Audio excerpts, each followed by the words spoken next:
Hey guys, what's up? Welcome back to the channel. It's Cynicalex, and today I want to do a video on the brand new game mode that's got everybody puzzled, Timeline Survival. And I want to cover this game mode because, like I said, it's got a lot of people confused. It's got 3 different threat levels, and I believe that the general consensus on this game mode right now is not very positive. So I want to offer my thoughts on it. I want to give you guys some tips on how to maximize your temporal energy, and then I do want to leave off with some suggestions for the devs to improve this game mode, because I do think this game mode does have a pretty bright future ahead of it if the devs take the time and revisit this game mode and update it with new content and new sort of incursion levels. So this is the Warp to New York. We've also got the, oh, I can't see it right now, but we've got the Hydra Empire, and we've got the Future Fight stage 1, threat level 1. So the basic premise of this is that you're on a game board and you choose a team from your roster. You basically slot up to 12 characters on your roster on this participating team. You can't access any of the characters afterwards, so you have to make decisions ahead of time, which is, helps to sort of spread out your characters as far as their typing goes, as far as heroes and villains, and also between male and female. Just bring a balanced roster. Of course, you want to bring your strongest characters if you have a mid-level account, but you do want to also bring characters that represent a wide array of types, genders, and hero villain, not just, all universal heroes or whatever. And you'll see why when we get into some of these fights. But yeah, you're going to jump in. It's going to be really, really easy at first. The difficulty does not scale up that much from threat level 1 to threat level 3, and that's going to be one of my main criticisms, is the difficulty. But that's okay, because we already have challenging content in the game, so I know that the devs can make more challenging content. It'll just take a little bit of time. But essentially, you're on this game board. You've got your icon, which is going to be your main icon. So if I go over here and I change my main icon, I actually have a new one.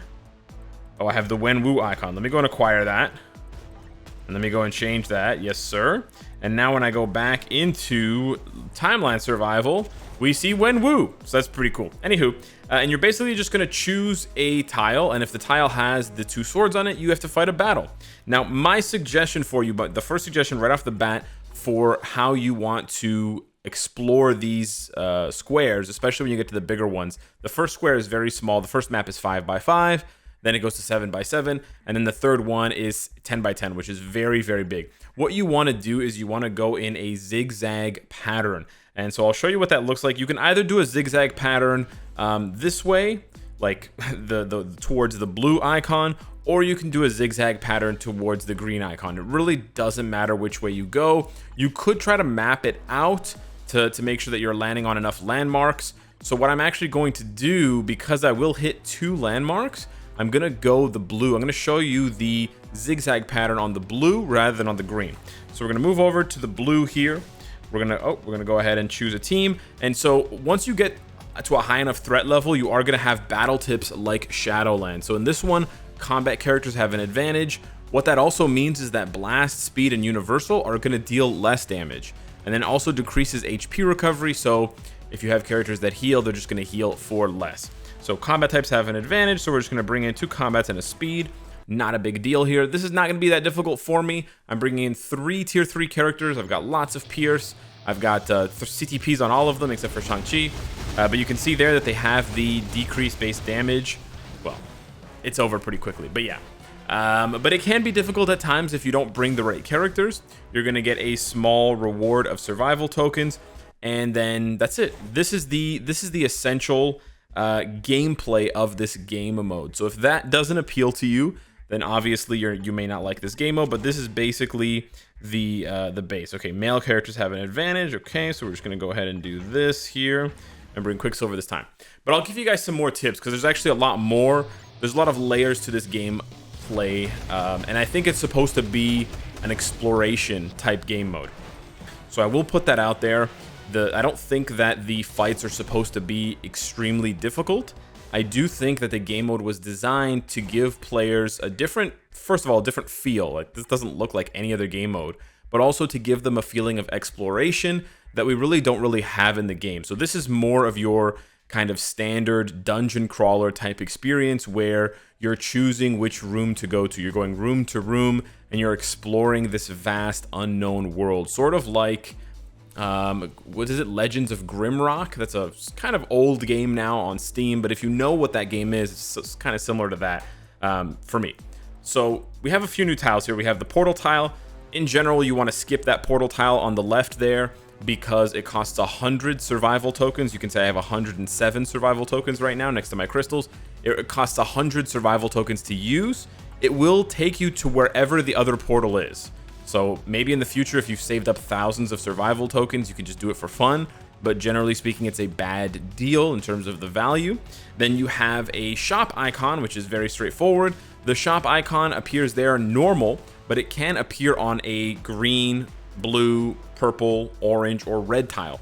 When it's on a higher tier tile, you will see higher tier rewards. So part of the exploration, especially once you build up enough temporal energy, once you build up enough survival coins, would be exploring threat level 3 maps for high level shops. And I think this is the part of the gameplay that's sort of not, like, players are missing this part, right? They're rushing to threat level 3 to this high level timeline survival map, and they're just getting to the bosses, the 3 bosses, and they're just beating the 3 bosses, and they're like, oh, this is so lame, I got 50,000 gold. This game mode sucks. That's not the point of the game mode. The point of the game mode is to take it slow. That's why it's a 2-week season. It's not supposed to be completed in a day. So you're gonna feel the slowness of this game mode, especially when you first start. You're gonna have 5 temporal energy. It's gonna be on threat level run, threat level 1. You're gonna blow through the fights, but you're also not gonna be able to progress that much because you're on a really small map and there's not many rewards. Once you start climbing up to threat level 2 and 3, and once you start repeating multiple threat level 3 incursions, you will get more rewards. Like, for example, this reward could give me a bunch of temporal energy. Let's take a look. You can get a bunch of different stuff from here. Okay, gave me survival tokens instead. So what I can do here now is I can choose to go to the shop and gamble to see if I'll be able to buy more temporal energy, because it's basically all I want, or I can just continue on forwards towards the landmark. Just for the sake of this video, I'm going to show you guys what the shop looks like. So we go over to the shop, and it's going to give us 4 options. So here I got really lucky, and now I can use 18 of my survival tokens to buy 10 temporal energy. This is the main use for your survival tokens until you build up enough. Enough survival tokens is like 300 to 300 plus survival tokens, because what you're aiming to do long term in this game, and I'm pretty sure the survival tokens will remain from from season to season. Maybe they'll reset, I'm not sure, but basically the point, the overall scheme of this game mode, if you're interested in it, is to build up a lot of survival tokens and then go hunting for a high level shop to find better rewards. Because as you can see, there are better rewards available here on this shop that I didn't roll. Sometimes these rewards will show up, but they will cost crystals, and you'll see screenshots of that floating around, and it's really bad and it's obviously terrible. But I'll throw up for you a screenshot that I took yesterday at night when I was playing by myself, off stream, and my shop had 35 awakening crystals for 100, I think it was 160 or 170 survival tokens. So I took that. So I basically got 35 awakening crystals for free. That's not like a huge amount, but again, the difficulty of this is very low, and it's very much like a low time spent game mode. So I'm not really sure what players were expecting. If players were expecting to click a couple of buttons and get like billions of rewards, there's always this vocal minority in Marvel Future Fight of these players that have this massive disconnect between effort and rewards, and they just completely forget that players actually want things like Null and Mephisto World Boss Legend, where you have to put in a tremendous effort, but you get a tremendous reward, right? If the effort is not there, the reward's not going to knock your socks off, because if the rewards in this game mode were insanely good, why would you play any other game mode? And then the game would just be really boring. So keep that in mind. But yeah, basically my advice to you is just go to the shops and hunt for temporal energy. That's really all you want to do, because temporal energy is just going to allow you to not only go onto more tiles, but it's going to allow you to collect more survival tokens. And then when you can collect more survival tokens, I actually don't have 3 female characters, so that was my mistake. When you collect more survival tokens, you can then find better shops, and you'll have a bigger reserve to buy those good rewards. So that's the basic strategy in my opinion. And like I said, whether you're just burning your 5 temporal energy and then exiting out of the game mode, or whether you're playing it long term because you can actually get lucky and bank up a lot of the energy is going to be up to not only your play style and a little bit of luck, but how fast you can get up to threat level 3. So get up to threat level 3 as fast as you can. Use that zigzag pattern to find the bosses. Oh yeah, I kind of forgot to mention, but if it wasn't clear to you, the way that you get from threat level 1 to threat level 2 to threat level 3 is by beating the main boss. Now the stage will have regular fights with the 2 swords. You'll also have fights with a skull, which are mini bosses, and then you'll have fights with a skull and swords behind it. Those are the bosses. On threat level 1, you need to beat 1 boss. On threat level 2, you need to beat 2 bosses. On threat level 3, you need to beat 3 bosses. When you go to the landmarks here, you're going to get a random selection of 3 buffs, and you can choose one. So I'm going to choose increase heroes faction attack by 12. As soon as you press it, you will get it. There's no confirmation button, so be careful. And then this buff just stays with you. I have a whole bunch of buffs, and these are going to last for the entirety of the season. So even if you find threat level 3 a little bit difficult for your account, once you collect enough landmarks and you collect enough of these buffs, you should be able to fly through the content. So in that sense, the buffs are really nice. They don't matter for a player like me who's got a maxed out account, but for anyone who's sort of on the cusp of this content being difficult, they can slowly progress, and you'll have this feeling of the content going from difficult to manageable. And I think that's going to be a really fun, interesting experience for players that we don't really get in any other game mode, right? If you go into World Boss Ultimate or you go into World Boss Legend and it's too hard, too bad. That's the difficulty. You could scale it down to level 1, but that's your only choice. If level 1 is difficult, that's, you know, tough peanuts. But here, you can actually collect these effects, and they all stack. So I've got, you know, increased mutant attack, and I have rogue on my team, increased universal defense, increased human defense for Shang-Chi and Venom, increased other type attack for both Scarlet Witch and Quicksilver. I've got all these buffs increasing my attack, my defense, my HP, chance to paralyze when I get attacked, which is like a defensive triggered buff. Applies a barrier when the battle starts, which is probably one of the best buffs because it just gives me a bunch of free dodges off hits. But yeah, so you get those by going to the landmarks and collecting them. Let me go through here. Oh, that's actually really good. Let me try to speed this up a little bit and show you guys a few more of the steps, because I'm hoping we can find a boss. I'm also hoping we can chain some temporal energy so you guys can see how you collect a lot, because those reward chests that I just stumbled on 2 of them, those ones are really good for giving you a whole bunch of temporal energy. So we sort of blast through this. Sometimes you get low rewards for the mini bosses, and the big bosses you'll get more of the survival energy, or survival tokens, excuse me. So we're gonna go over here. Oh, perfect. Okay, we found one of the tiles that I wanted to talk about. And we get 6 temporal energy. Perfect. See, so I basically spend 1 to get 6. It's a net gain of 5. Now here, there's a question mark icon in front of me. There's a tile. My advice for you, until you have a much better grasp on this game mode, is don't ever step on these tiles. They can give you a buff, or they can give you a debuff. Now the buff can be good, like you can get more temporal energy, or you can get another survival buff for your team, but you can get a debuff. The debuff can take off HP from your characters, or worse, it can remove your temporal energy. You could lose 5 or 10 temporal energy. So in my opinion, the reward does not outweigh the risk, so I essentially never touch those, even when I have tons of extra, wow, it's like circling me. Even when I have tons of extra energy, I never touch the temporal energy. I never touch those question marks. My advice for you, just stay away from them. Look for the shops, grind these battles, because you sort of have to grind them to explore, but also it gives you survival tokens. Also, keep in mind, every time I'm doing these battles, I'm not only using temporal energy, but I'm using regular energy, and I'm using boost points. So keep that in mind. I'm gonna go down here and collect this one. Maybe we get some more temporal energy. Let's see. I haven't been taking the optimal route. Okay, tokens. The optimal route would have just been to do the 2 blues from the start on the left, and then make a right and do the 3 blues up to the landmark, and then the blue up to the gray where I am, and then just keep going straight. That would have been the optimal one, but I did a bit of a zigzag within the zigzag to collect the rewards and to show you guys the shop. So we've got another battle here. Let's go ahead and jump into that one. And so the larger goal here, okay, heroes have an advantage.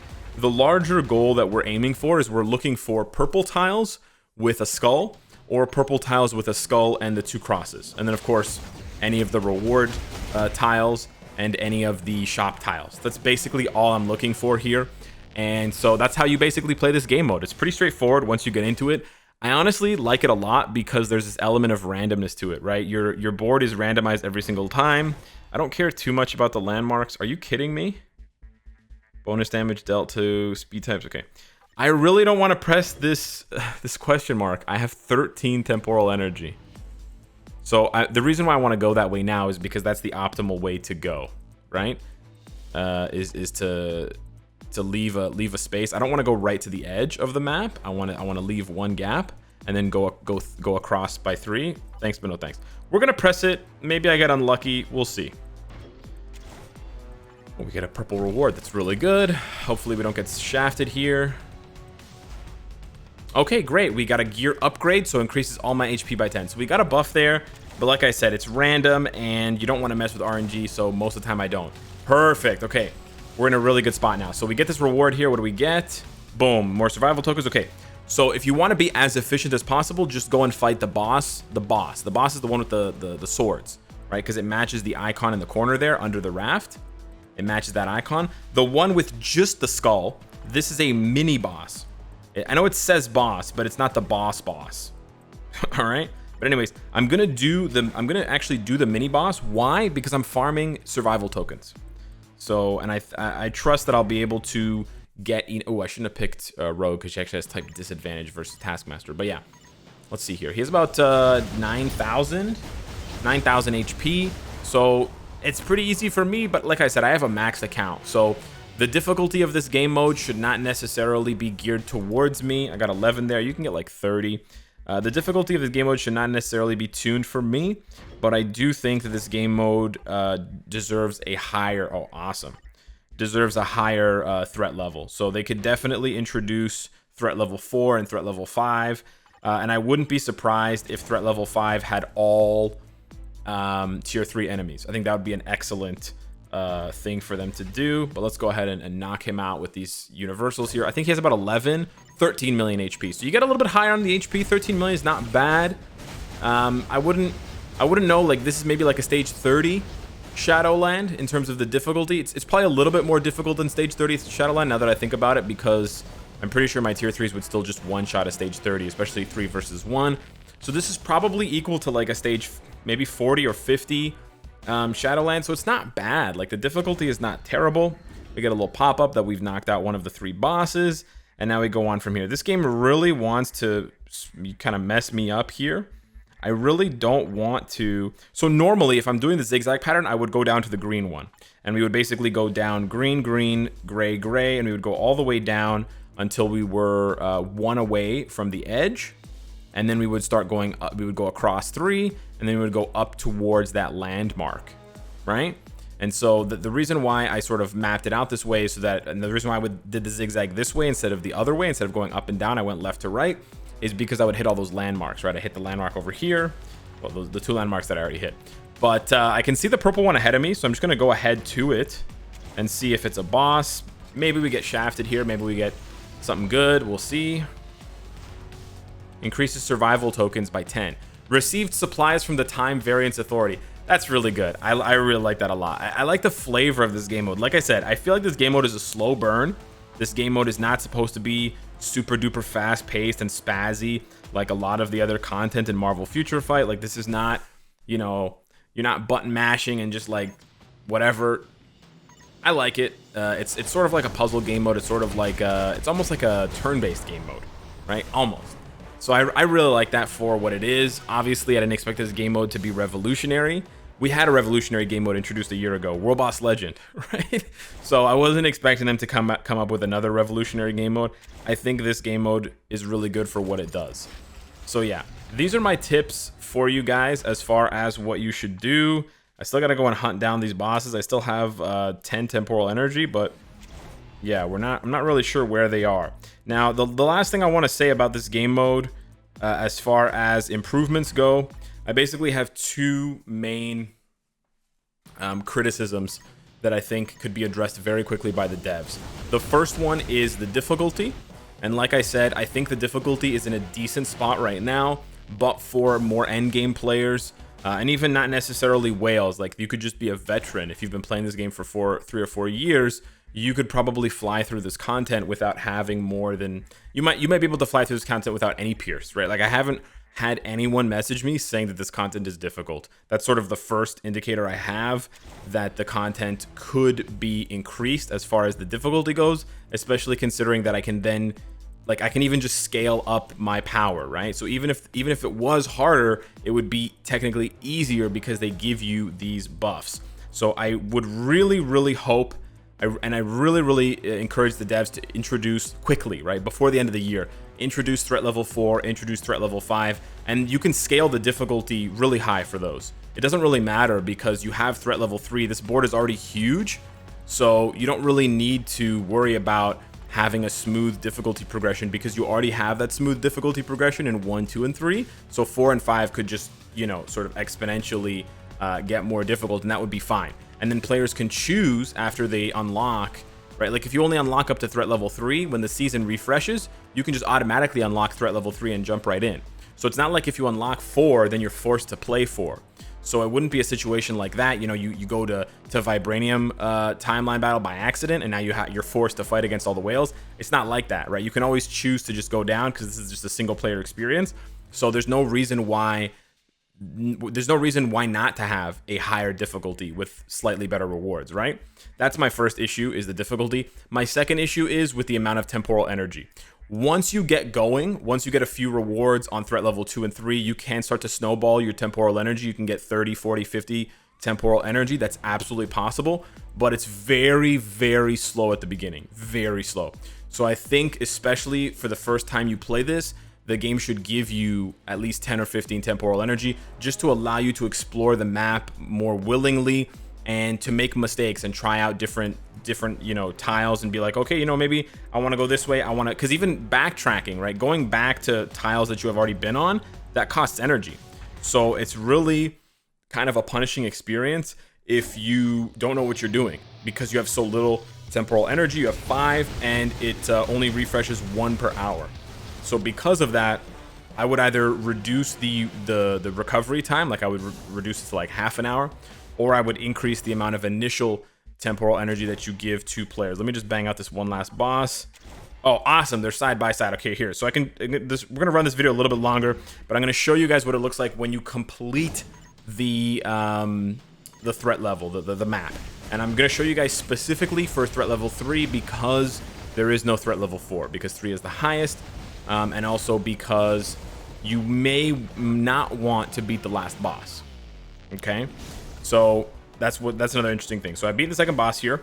Now here's the thing: as soon as you step on the tile for the last boss, you cannot visit any other tile on this map.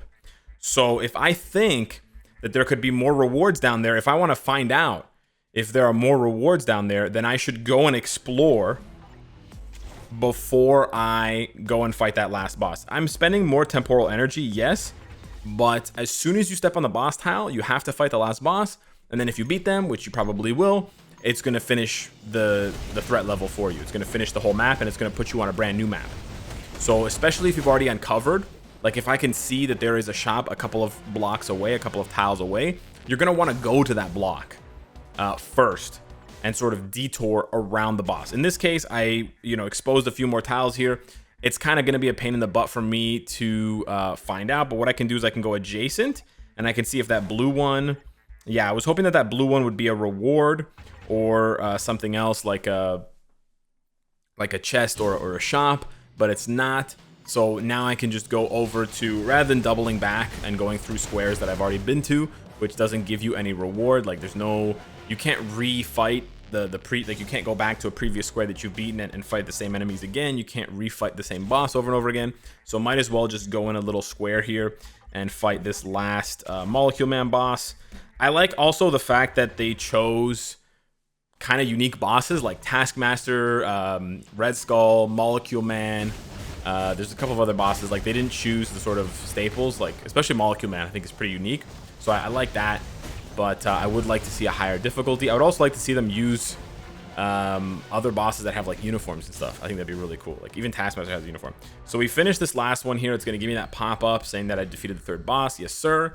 And now what happens is, okay, I got the little achievement. I get some gold for completing it. And again, this is not the point of doing the incursions, so don't get stressed if you're not really happy with this reward. You move to another timeline, but now I don't have another timeline. So yeah, that's why I'm saying I think there should be a higher difficulty. But yeah, now I can just go in. Once I set my team up, I can just go in and play again and just start over from a brand new empty or undiscovered sort of dark map.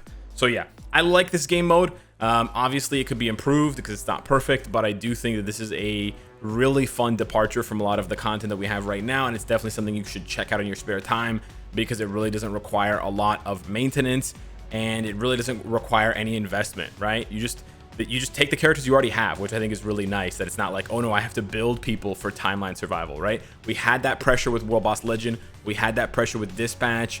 This is a nice sort of departure from that, where it's just like this chill exploration game mode where you're just grinding up tokens and then, you know, hunting for a shop to grab some nice tier 3 rewards that you need, and sort of like, and the nice thing is you can target farm, right? You don't have to spend your tokens until you find that reward you're looking for. So hit me up in the comments down below. Let me know what you think. Thank you so much for watching, and I'll see you in the next one.